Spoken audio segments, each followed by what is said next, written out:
আচ্ছা, আমি যেটা বলতেছি আপনারা শোনেন, বাংলা বোঝেন তো সবাই?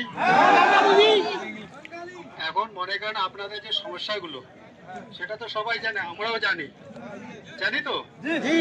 এখন মনে করেন যে আপনারা এসছেন, একটা আলোচনার ব্যাপার আছে, তাই না? এইভাবে তো একটা সমস্যার সমাধান হতে পারে না। বা আপনাদের আমরা চাইলে গেটের ভিতরে নিয়ে যেতে পারি না।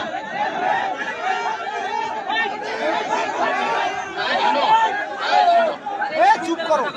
আমার একটা শোনো, আপনারা শোনেন না, মাঝখানে চিল্লা করে তো লাভ হবে না। শোনেন, এই যে আমরা যে আপনারা যে সমস্যা নিয়ে এসছেন, এটা পুরা পৃথিবীতে জানেন।